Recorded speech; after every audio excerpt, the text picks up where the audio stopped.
السلام ورحمۃ اللہ وبرکاتہ۔ حافظ صاحب، پچھلے پروگرام میں بات چل رہی تھی جس میں ہم نے پوچھا کہ حضرت مسیح موعود علیہ الصلوۃ والسلام کی ساری عمر کا جو کام تھا وہ تھا کیا، مطلب اس کو اگر ہم سم اپ کریں تو وہ کیا ہے؟ تو وہ ظاہر ہے پچھلی دفعہ بھی بات ہوئی، آج بھی ہم دوبارہ یہی کہیں گے کہ یہ کوئی ایسی بات تو ہے نہیں کہ جسے ایک مختصر سے نشست میں کیا جا سکے۔ تو لیکن پچھلی دفعہ آپ نے ہمیں بتایا کہ اسلام پر ہر طرف سے حملے ہو رہے تھے، حضرت مسیح موعود علیہ الصلوۃ والسلام ہمہ وقت ہمہ تن ان حملوں کے جواب دینے میں مصروف رہے اور اسلام کے دفاع میں ساری عمر اپنی بسر کی۔ تو ہمیں یہ بتائیں کہ وہ حملے تھے کیا اور حضرت مسیح موعود علیہ الصلوۃ والسلام نے کس طرح دفاع کیا؟ جی جزاک اللہ آصف صاحب۔ بسم اللہ الرحمن الرحیم۔ جیسا کہ گزشتہ پروگرام میں بھی یہ ذکر چل رہا تھا کہ آج سے 100 سال سے بھی زائد عرصہ پہلے جب اسلام محض نام کا باقی رہ گیا تھا، اس دور میں حضرت مسیح موعود علیہ السلام کی ایک عظیم الشان خدمت، ایک ایسی پاکیزہ اور باکردار دینی و روحانی جماعت کا قیام ہے جو آج بھی خلافت کے جھنڈے تلے ایمان و اخلاص اور قربانیوں کے نمونے دکھاتے ہوئے قرون اولیٰ کی یاد تازہ کر رہی ہے۔ حضرت بانی جماعت احمدیہ کا دوسرا اہم کام جس کا تذکرہ ہوا وہ اسلام کو دیگر ادیان باطلہ پر غالب کر کے دکھانا تھا۔ اس ضمن میں کسر صلیب اور قتل دجال کا ہم ذکر کر رہے تھے۔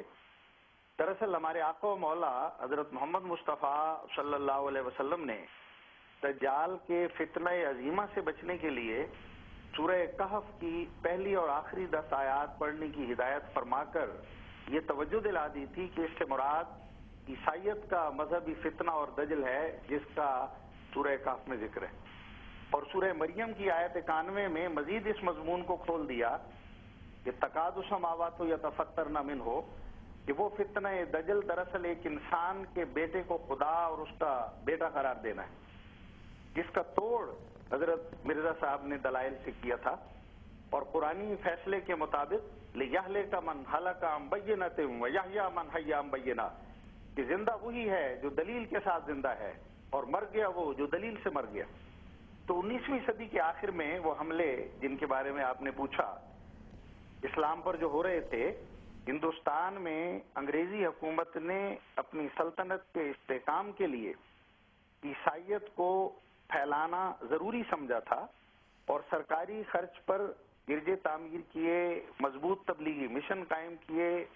کروڑوں کی تعداد میں اسلام کے خلاف پمفلٹ اور اشتہارات تقسیم کیے، اسپتال اور سکول قائم کر کے اپنی تبلیغ کی ایک طرف تو دوسری طرف ملازمتوں کے لالچ دے کر لوگوں کو عیسائی بنایا،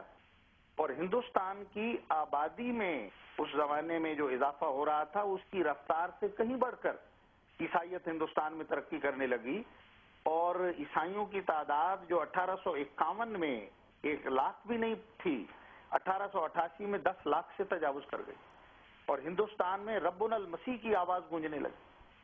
سادہ لو مسلمانوں کو مرتد بنانے کے لیے ان عیسائیوں کا، پادریوں کا، مشنریوں کا اسپتالوں اور سکولوں میں یہ جربہ ہوتا تھا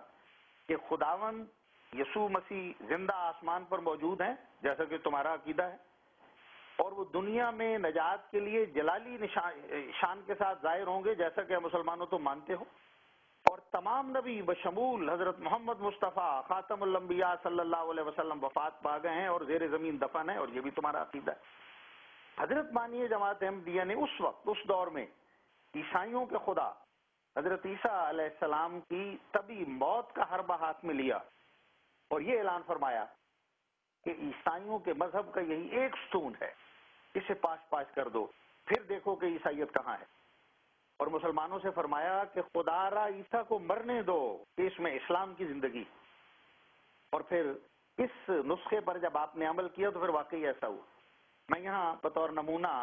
اس شاندار اور فیصلہ کن مباحثے کا تذکرہ کرنا ضروری سمجھتا ہوں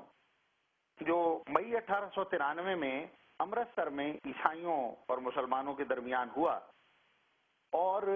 اس وقت یہ مناظرہ کرنا، میں ضمناً ایک حوالہ ذکر کر دوں جمعیت العلماء کے ناظم مولانا سید محمد میاں صاحب کا، وہ فرماتے ہیں کہ اس زمانے میں رد عیسائیت کا ہر مناظرہ سرکار انگریزی کی بغاوت سمجھی جاتی تھی۔ اب دیکھیے ایک جنگ مقدس ہو رہی ہے، عیسائیوں سے لڑی جا رہی ہے، اور کہتے یہ ہیں کہ خود کاشتہ پودا کہاں گیا وہ اعتراض خود کا آہستہ پودا کا، جب خود مان رہے ہیں کہ رد عیسائیت کا ہر مناظرہ انگریز کی بغاوت. اور اس زمانے میں ہوا یہ کہ جنڈیالہ ضلع امرتسر کے میاں محمد بخش صاحب جو عیسائیوں کے پادریوں کے جواب بہت دیا کرتے تھے، اس سے تنگ آ کر ڈاکٹر ہنری کلارک نے ان کو مناظرے کا چیلنج دے دیا. تو محمد بخش صاحب نے حضرت مسیح موعود علیہ السلام کے عیسائیت کے بارے میں مضمون کتابیں پڑھی ہوئی تھیں، آپ کے مناظرے سنے ہوئے تھے. انہوں نے حضرت صاحب کی خدمت میں بڑی امید کے ساتھ لکھا کہ جناب غریب اور مسکین اہل جنڈیالہ کی مدد فرماؤ ورنہ اسلام پر دھبا آ جائے گا. اس وقت جو دیگر علماء تھے جب ان سے رابطے ہوئے تو انہوں نے کہا جناب ہمیں پہلے تو ہمارے لیے اخراجات کا انتظام کرو، ہمارے وہاں کچھ دن رہنا پڑے گا، قیام و طعام کا بندوبست کرو. مطالبے کر دیے. حضرت مرزا صاحب نے ان تمام چیزوں سے بے نیاز ہو کر عیسائیوں کو للکارا اور لکھا کہ دیکھو میں جو 10 سال سے تمہارے مقابلے میں کھڑا ہوں اس میدان میں مناظرے کے لیے حاضر ہوں. اس موقع پر عجیب دلچسپ بات ہوئی کہ مولوی محمد حسین صاحب بٹالوی کے اکسانے پر، کیونکہ یہ پادری بھی جانتے تھے کہ مرزا صاحب سے مقابلہ بڑا مشکل ہوگا، تو ڈاکٹر کلارک نے ایک اشتہار دے دیا اور حضرت بانی جماعت احمدیہ سے مناظرے سے پہلو تہی کرنے لگے. چنانچہ انہوں نے حضرت مسیح موعود علیہ السلام کو جواباً لکھا کہ ہمارا آپ سے نہیں جنڈیالہ کے مسلمانوں سے مقابلہ ہے. اور ادھر اہل جنڈیالہ کو یہ کہا کہ میاں تو عجیب لوگ ہو، مناظرے کے لیے ایسے آدمی کو پیش کر رہے ہو جن پر کفر کے فتوے ہیں. اور اس زمانے میں وہ کفر کے فتوے چھاپے گئے اور لکھا ڈاکٹر کلارک نے کہ دیکھو اتنے پیسے کا وہ فتویٰ مل جاتا ہے بٹالے سے، خدارا جا کے اس فتوے کو پڑھو جو کافر قرار دے رہا ہے ایک شخص کو، اس کو تم مسلمانوں کے مقابل لا رہے ہو. تو محمد بخش صاحب نے بھی اور حضرت مسیح موعود علیہ السلام نے بھی اس کو خوب جواب دیا. محمد بخش صاحب نے تو لکھا کہ جناب یہ اختلاف صرف ہم میں نہیں تمہارے اندر بھی موجود ہے، اور ہم مؤید اسلام پر جو مسیح موعود اسلام کی تائید کر رہے ہیں کفر کا فتویٰ لگانے والے مولویوں کو مفسد سمجھتے ہیں.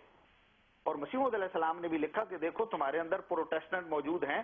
کیتھولک موجود ہیں، تو ہم تم سے پھر کیوں مناظرہ کریں، تمہارے ہاں بھی اختلاف ہے.